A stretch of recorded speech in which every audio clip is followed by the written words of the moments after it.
अस्सलाम वालेकुम, this is doctor काब बिन मालिक and I am a clinical physiotherapist eight normal specialist clinic DHA phase 2।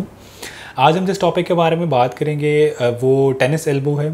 आपने बड़ा कॉमन नाम ये सुना होगा कि हमारे एल्बो के जो लेटरल साइड है वो बहुत ज़्यादा इफेक्ट होती है, इसके अंदर पेन होती है, स्वेलिंग होती है।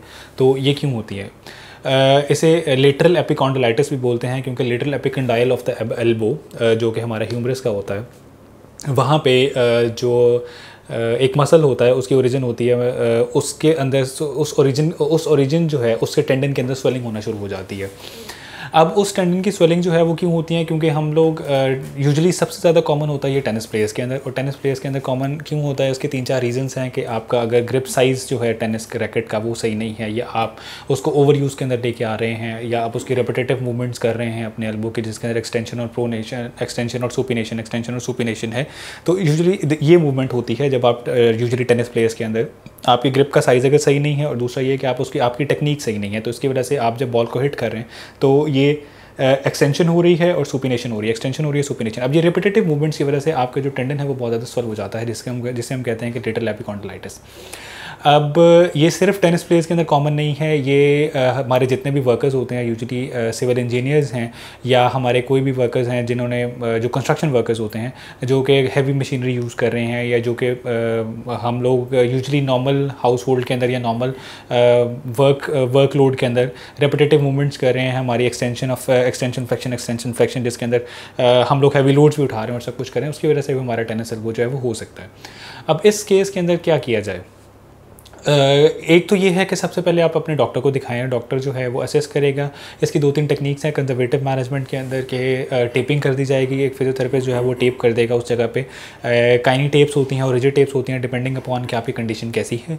काइनी टेप करेगा तो आपकी जो मोबिलिटी है वो बिल्कुल कॉम्प्रोमाइज़ नहीं होगी, आप अपने एल्बो को ईजिली मोबिलाइज कर सकेंगे और आप डे टू डे रूटीन के अंदर जो काम है वो भी कर सकेंगे। In case of rigid taping जो बहुत ज़्यादा अगर स्वेलिंग हुई हुई है तो आपको रिजिड टेपिंग करनी पड़ेगी ताकि और ज़्यादा मूवमेंट ना हो, जिसकी वजह से स्वेलिंग और पेन उस पेशेंट को ना हो सके, डिपेंडिंग अपॉन के पेशेंट की कंडीशन जो है वो क्लिनिकली कैसी है।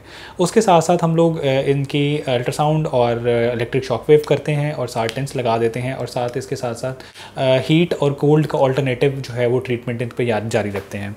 हॉट पैक्स इसके अंदर बहुत अच्छा है। हॉट पैक्स अगर किया जाए तो बड़े रेडल इफेक्ट्स आते हैं। क्रायोथेरेपी बहुत अच्छी है, लेकिन क्रायोथेरेपी मोस्ट प्रॉब्ली पाकिस्तान के अंदर बहुत कम सेटअप्स में अवेलेबल है, लेकिन one of the potent treatments that are available और that will give very good effects in case of tennis elbow. दूसरा हम लोग एक एंटी इन्फ्लेमेटरी और पेन किलर्स ऐड कर देते हैं फॉर अबाउट 3 to 4 days, और यूजुअली ये पेन जो है ये सबसाइड कर जाती है। और इसके बाद सिर्फ लाइफस्टाइल मॉडिफिकेशंस होती हैं कि आप अगर एल्बो ब्रेस पहनना चाहें तो पहन लें, या फिर उन चीज़ों से गुरेज करें जो कि आपको इस तरह की कंडीशन के अंदर लेकर आ रही हैं।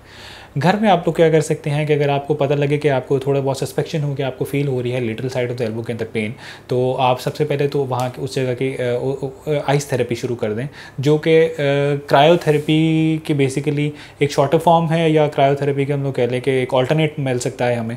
क्योंकि जितनी भी अक्यूट पेन्स हैं, मतलब अगर फ़ौरन आपको पेन हुई और आप उसके ऊपर आइस थेरेपी करते हैं, आइसिंग करते हैं, क्रश्ड आइस यूज़ करिएगा। क्रश्ड आइस यूज़ करते हैं फॉर अबाउट 10 मिनट्स या 5 to 10 मिनट्स, तो वहाँ की स्वेलिंग भी रिड्यूस हो जाएगी, वहाँ पे पेन भी रिड्यूस हो जाएगी, और फर्स्ट ऑफ ऑल उस टाइम के लिए वेजो कंस्ट्रक्शन हो जाएगी। वेजो कंस्ट्रक्शन फॉर अबाउट 10 मिनट्स से 15 मिनट्स तो रहेगी, लेकिन उसके बाद फॉरन वेजो डायलेशन हो जाएगी। तो दैट डजंट इफेक्ट कि वहाँ पे आपका जो ब्लड फ्लो है वो कॉम्प्रोमाइज़ हो रहा है कि नहीं हो रहा है। आपका ब्लड फ्लो बिल्कुल कॉम्प्रोमाइज़ नहीं होगा। उसके साथ साथ आप कोई ना कोई टॉपिकल जेल यूज़ कर सकते हैं, वोल्ट्रल यूज़ कर लें, कोई यूज़ कर लें, फास्टम और anything that you might prefer, जिसके आपको इफेक्ट्स अच्छे नज़र आते हैं। और इसके अलावा एक एल्बो ब्रेस पहन लें। एल्बो ब्रेस से होगा क्या कि हम 3 से 4 थेरेपीज़ जो हैं, 3 से 4 टेक्निक्स जो हैं उनके ऊपर चलते हैं अगर कोई भी एक्यूट इंजरी होती है, जिसके अंदर राइस है, that is rest, ice, compression, elevation. अगर आप ये काम किसी भी इंजरी की सूरत में किसी भी जगह पे करें और ये घर में ही शुरू कर दें, तो होपफुली वहाँ के जो एडवर्स इफेक्ट्स होने हैं उस टाइम पे, जिसके अंदर स्वेलिंग है, पेन है, रेडनेस है, और इन मोस्ट सवेयर केसेस आपको टेम्परेचर हो सकता है और सब कुछ, उन केसेस से आपको जो है वो निजात मिल जाएगी और आप वर्स्ट केस सिनारियोज़ के अंदर जाने से बच जाएंगे। सो ये कुछ होम रेमेडीज़ हैं जो कि वैसे ही आपको पता होनी चाहिए, और आप इनका बिल्कुल ख्याल रखें। अगर आपको ज़रा सी पेन हो तो आप इनमें से अपने पेन के सिनारियो को कम करने के लिए तो आप इनको यूज़ कर सकते हैं। Thank you so much, that's all from my side.